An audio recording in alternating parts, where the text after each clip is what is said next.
प्रिय सज्जनों, सादर जय श्री कृष्ण। मैं आचार्य पंडित दिनेश शर्मा आज आपके सामने एक विचार लाया हूँ और वह विचार सदियों से चला आ रहा है। तब से चला आ रहा है, तब से इस सृष्टि की स्थापना हुई।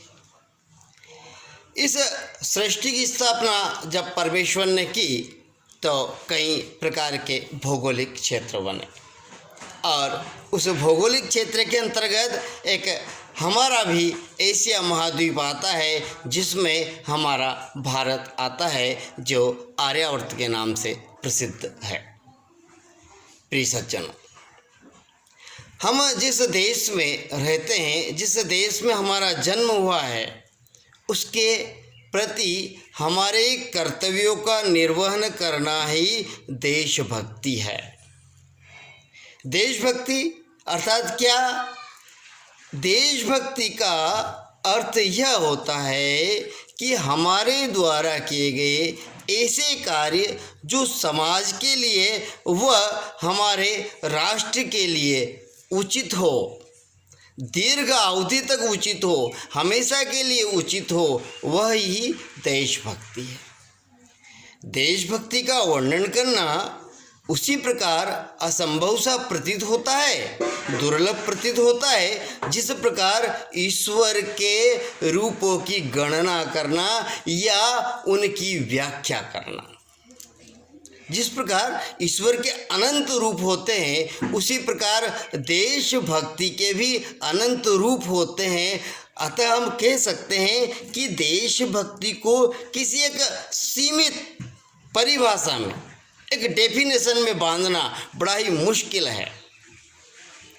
प्यारे मित्रों, जिस प्रकार जलाशयों का निर्माण, बावड़ी का निर्माण, धर्मशालाओं का निर्माण या समाज के उत्कृष्ट लोगों के द्वारा समाज के हित में किया गया ऐसा कोई कार्य, चाहे गुरुकुल बनाना हो या फिर प्राणी जगत के लिए, उनके लाभार्थ के लिए ऐसे कार्य करते रहने का, सदैव करते रहने का स्तुत्य प्रयास, यह भी देशभक्ति के ही अंतर्गत आता है।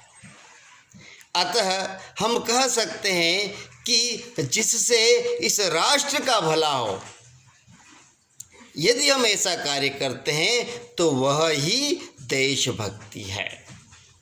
भगवान श्री राम ने जब लंका पर विजय शरीर प्राप्त की तो लक्ष्मण जी ने कहा और उनके अन्य सहयोगियों ने कहा कि आप एक बार तो इस लंका को देख आइए।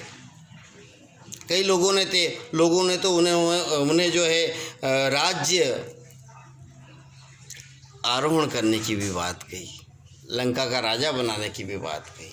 लेकिन जो राघव सरकार है ना, जो इस भारत माता के सपूत है ना, उन भारत माता के सपूत ने कहा, अपने अनुज से कहा, क्या कहा?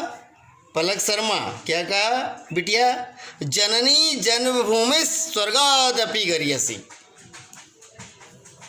तुलसीदास जी श्री रामचरितमानस में बहुत ही सुंदर वर्णन करते हैं, वाल्मीकि जी बहुत ही सुंदर वर्णन करते हैं कि हे लक्ष्मण, माँ और मातृभूमि स्वर्ग से भी बढ़कर होती है। अतः जन्मभूमि को छोड़कर मैं लंका पर राज्य करूं, यह असंभव है। प्रिय मित्रों, इसी प्रकार जो व्यक्ति अपने राष्ट्र के लिए कार्य करता है, वह ही सदैव पूजनीय होता है, ऐसा हमारे शास्त्रों में भी कहा गया है। भगवान श्री राम की एक विशेषता और है। जब वे वनवास गए तो उन्होंने समाज में खड़े अंतिम व्यक्ति को गले लगाया, चाहे निषाद राज हो, चाहे केवट हो या वानरराज सुग्रीव हो, और जो दुर्बल थे, कहीं ना कहीं कमजोर थे, उन लोगों का वो सहारा बने। प्यारे मित्रों, इसी प्रकार हमें भी ऐसे लोगों का सहारा बनाना चाहिए जिन्हें समाज में सहयोग की आवश्यकता है। प्यारे मित्रों, एक बात और ध्यान में आती है। भगवान श्री कृष्ण ने कुरुक्षेत्र में श्रीमद् भगवत गीता का उपदेश देते हुए उनके प्रिय सखा अर्जुन से कहा, किसी को मोटिवेशन करना, किसी को प्रेरित करना, किसी को किसी बात के लिए, अच्छे कार्य के लिए उसके अंदर उत्साह पैदा करना, यह भी देशभक्ति के अंतर्गत ही आता है। कृष्ण भगवान ने क्या कहा? कृष्ण भगवान ने कहा, हे अर्जुन, तुम धर्म युद्ध के लिए तत्पर हो जाओ। यदि आप धनुष नहीं उठाएंगे, धनुष पर प्रत्यंचा नहीं चढ़ाएंगे, तब भी ये जो दुष्ट लोग हैं इनका विनाश तो निश्चित ही है। अतः किसी को अच्छे कार्य करने के लिए प्रेरित करना भी देशभक्ति के ही अंतर्गत आता है। प्रिय मित्रों, चाहे शिवाजी हो, महाराणा प्रताप, महारानी लक्ष्मीबाई, सुभाष चंद्र बोस या चंद्रशेखर आज़ाद, इस प्रकार के कई अनेक महान क्रांतिकारियों ने, स्वतंत्रता संग्राम सेनानियों ने देश के लिए अपने प्राणों का उत्सर्ग ही नहीं किया, बल्कि इस देश के लिए जिए और तात्कालिक परिस्थितियों का सामना किया। और उनके जो अनुयायी थे, जो समाजजन थे, जो उनकी प्रजा थी, जो इस राष्ट्र की प्रजा थी, उस राष्ट्र की प्रजा का मार्गदर्शन किया और वर्तमान जो तात्कालिक परिस्थितियाँ थी उनका डटकर मुकाबला किया और उन संकटों से भी उनके प्रजाजनों को मुक्ति दिलाई।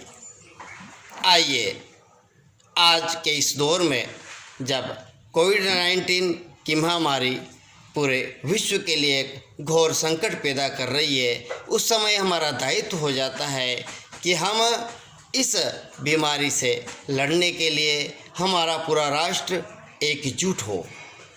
हम इस बीमारी को दूर रखने के लिए, इसे जड़ से समाप्त करने के लिए क्या क्या कर सकते हैं, वह सभी कार्य हमें करना चाहिए। यही देशभक्ति है। आपका बहुत बहुत धन्यवाद।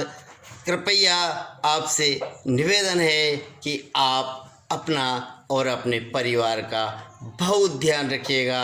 सादर नमस्कार।